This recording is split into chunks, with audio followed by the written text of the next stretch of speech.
रमन हैं और ये राजेवाल की रहने वाली हैं और ये आप आज अपने हस्बैंड की गवाही को बताना चाहती हैं। इनके हस्बैंड का नाम अमृतपाल सिंह है, स्क्रीन पर आप देख पाएंगे।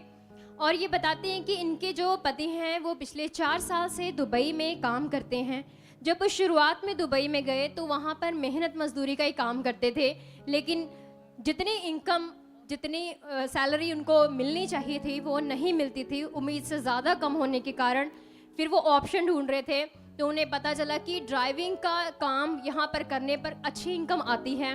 तो फिर 2 साल तक तो वहाँ पर मेहनत मजदूरी करते रहे और ड्राइविंग का काम नहीं बनता था। तो पिछले 2 साल से लगातार इनके पति ड्राइविंग का लाइसेंस उसको अप्लाई किया हुआ था। उसके लिए इन्होंने बहुत बार, इनके पति ने एग्ज़ाम दिए वहाँ पर और बहुत बार अप्लाई किया, लेकिन इन्होंने बताया कि हर बार इनके लाइसेंस के लिए ना हो जाती थी, इनकार हो जाता था, किसी ना किसी बात पर ऑब्जेक्शन लगा दी जाती थी, टेस्ट में उनको फेल घोषित कर देते थे। तो इस कारण से पिछले 2 साल से ये 2 लाख से भी ज़्यादा उस लाइसेंस को अप्लाई करने में लगा चुके थे, लेकिन फिर भी लाइसेंस बनकर नहीं आता था और ये ड्राइविंग का काम वहाँ नहीं कर पा रहे थे। इल्लीगल तरीके से बिल्कुल नहीं करना चाहते थे, तो मेहनत ही करनी पड़ती थी। और लगातार ये परिवार परमेश्वर में तो चल रहे हैं, कभी कभी इनका मन इस बात से खराब भी हो जाता था। आते थे यहाँ पर भवन में आकर अपने मन को सही भी करते, बहुत बार चाहत करने की भी कोशिश करते, लेकिन जब काम नहीं बनता तो नेगेटिव अंगीकार भी हो जाते थे और बहुत सारी बातें इनके अंदर मन में विचार बनते उठते। तो इस कारण से जो काम होना चाहिए था वो नहीं प्रकट हो रहा था। तो ऐसे ही ये सिस्टर इस बात से परेशान थी। अलग समय आई, इनके मन को तेज किया गया, इनके अंदर विश्वास को डाला गया। फिर उसके बाद इन्होंने बताया कि जब इनका मन अच्छा हो गया, तेज हो गया, परमेश्वर के साथ विश्वास में बना, तो जब भी यहाँ मीटिंग में आती तो मास प्रेम में अपोस्टल जी के द्वारा जब वर्ड आते ब्लेसिंग के, तो ये हमेशा अपने पति के लिए उन वर्ड्स को रिसीव करती रही। और इन्होंने बताया कि पिछले 1 महीने से तो इन्होंने और भी ज्यादा चाहत को तेज किया। इन्होंने बताया कि इनके पति का 2 साल जो हो जाते हैं तो 2 साल का ही उनको वीजा मिलता था, वो वीजा भी रिन्यू करने वाला था और उसमें भी काफी सारी दिक्कतें आ रही थी। और इन दोनों कारणों के कारण इन्होंने अपने विश्वास को बहुत तेज किया और एक चाहत के साथ यहाँ आई, वर्ड को अच्छे से रिसीव किया हमेशा कि परमेश्वर मेरी भी गवाही आ चुकी है, ये ब्लेसिंग का मंथ है। आपने अपने दास के द्वारा बोला है कि इन 8 हफ्तों में, ये जो 8 मीटिंग्स हैं इस महीने में, आप ब्लेसिंग दे चुके हो, गवाहियां बन चुकी है। तो वर्ड को बड़े मन से रिसीव करती रही और इन्होंने बताया कि पिछले ही हफ्ते इनके पति का वीजा और लाइसेंस दोनों आ चुके हैं और इस ब्लेसिंग के लिए ये परमेश्वर का दिल से धन्यवाद करती हैं। सब जन तारीफ करेंगे ब्लेसिंग्स के लिए, परमेश्वर का धन्यवाद करते हैं। सब जन अपने हाथों को उठाकर धन्यवाद करते हुए।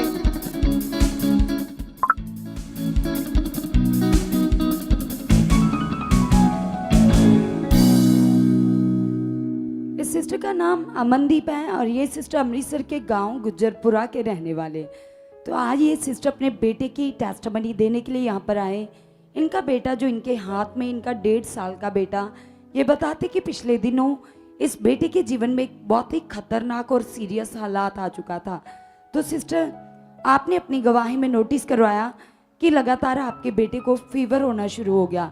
लगातार 102, 103 फीवर रहता था और जिसकी वजह से इसको दौरा आना शुरू हो गया। और वो दौरे ऐसे थे कि अचानक से बॉडी अकड़ जाती थी, हाथ पांव टेढ़े हो जाते थे, मुंह से फेन निकलनी शुरू हो जाती थी, मतलब कि पूरी तरह से कंडीशन खराब हो जाती थी। और आप हमें ये बताइए कि उस कंडीशन में आपके मन में कैसी बातें आती थी, क्या लगता था आपको? मैं कहती सी मेरा बच्चा की हो रहा है, पर नेगेटिविटी मेरे जीवन से काम करते में, इस करके मैं परमेश्वर च आ नहीं सा। आप जब अपने बेटे को ऐसी हालत में देखते थे तो उस समय आपको क्या लगता था?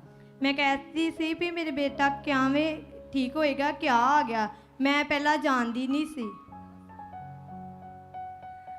मैं बताती हूँ कलीसिया, ये बच्चा पूरी तरह से इन एक्टिविटी का प्रभाव इस बच्चे के ऊपर था। लगातार दौरे पड़ते थे, इलाज चल रहा था, ट्रीटमेंट चल रहा था। हॉस्पिटल में भी इनका बेटा भर्ती करवाया गया कि ठीक हो जाए इस हालात से, लेकिन बताते कि दिन प्रतिदिन हालात बिगड़ते ही जा रहे थे।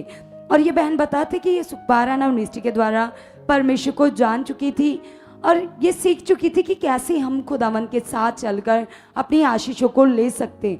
लेकिन जैसे परमेश्वर के दास हमें सिखाते कि हमारा शारीरिक जीवन ही हमारा सबसे बड़ा दुश्मन है, तो ये बताते कि शारीरिक बातें इनके अंदर प्रभाव डाल रही थी बहुत ज़्यादा। इसी कारण इनको लगातार गुस्सा आता था, ये वचन से बाहर हो जाते थे, पति के साथ झगड़ा रहता था और इनकी मदर इन लॉ के साथ इनका बहुत ज़्यादा झगड़ा हो जाता था। इसी कारण ये बताते कि ये परमेश्वर के वचन को अपने जीवन में आदर नहीं दे पाते थे। लगातार इनका मन खराब रहता था और प्रार्थना की बहन बिल्कुल नहीं कर पाती थी और लगातार मुंह से गलत अंगीकार करती थी। और इसी कारण शैतान को इनके बेटे के जीवन में काम करने का मौका लगा। तो सिस्टर जी आपने ये भी बताया कि ये हालात अभी चल ही रहा था और साथ दूसरा हालात भी आ गया। आपके बेटे के सर के पीछे एक बड़ा जख्म हो चुका था और ये बताते कि वो जख्म नॉर्मल जख्म नहीं था, रेशे से भरा हुआ एक बड़ा जख्म था और डॉक्टर दवाइयाँ दे रहे थे, इलाज चल रहा था, लेकिन कोई आराम नहीं आ रहा था। धीरे धीरे वो जख्म एक रसौली का रूप धारण कर चुका था, बहुत ही सख्त जख्म बन चुका था और डॉक्टर इनको बोल रहे थे कि इलाज चलेगा और लगातार इलाज चलने के बाद वो जख्म ठीक होगा। तो ये बहन पूरी तरह से डर चुकी थी क्योंकि उस समय इनके अंदर से वो हया, वो दिलेरी खत्म हो चुकी थी। क्योंकि जब कोई इंसान शारीरिक दशा में चलता है तो वो परमेश्वर को प्रसन्न नहीं कर सकता। तो ये बताते कि उस समय ये भी उस टाइम शरीर में थे, इसीलिए इनके अंदर परमेश्वर की ओर से दिलेरी हयाब नहीं था, वचन की ताकत इनके अंदर नहीं थी। और बताते कि अपने बेटे को लेकर यहाँ चर्च आए और जैसे ही परमेश्वर के दास के द्वारा इनके बेटे के ऊपर ले हैंड प्रार्थना हुई तो उसके बाद ये बताते कि वो सारा हालात, वो सारा जख्म अपने आप सूखना शुरू हो गया कलीसिया। तो आप देख सकते हैं वो जख्म अब पूरी तरह से सूख चुका है। दिखाइए सिस्टर, आप देख रहे कलीसिया, वो जख्म पूरी तरह से सूख चुका है, पूरी तरह से ठीक हो चुका है। और जो लगातार फीवर हो रहा था, दौरे पड़ रहे थे, बताते कि परमेश्वर की ग्रेस ने इतना ज्यादा काम किया। जैसे ही ले एंड प्रार्थना हुई उसके बाद सारी प्रॉब्लम, सारे दौरे भी खत्म हो चुके हैं। अब इनका बेटा पूरी तरह से ठीक हो चुका है, चंगा हो चुका है। तो इस काम के लिए, इस गवाही के लिए सब जन जबरदस्त तालियां बजाकर धन्यवाद कीजिए परमेश्वर का, परमेश्वर के दास का, जिनकी टीचिंग कैसे लोगों को हालातों से, शारीरिक जीवन से बाहर निकालती है और अच्छे जीवन से ब्लेस करती है। तो सब जन इस चंगाई के लिए जबरदस्त तालियां बजाइए और धन्यवाद कीजिए, क्योंकि आज आप भी खुदा के कलाम को सुनकर आत्मिक जीवन में बढ़ने जा रहे हो कलीसिया। आपके जीवन से शारीरिक युक्तियां फेल हो जाएंगी और आप आत्मा में धनी हो जाओगे कलीसिया।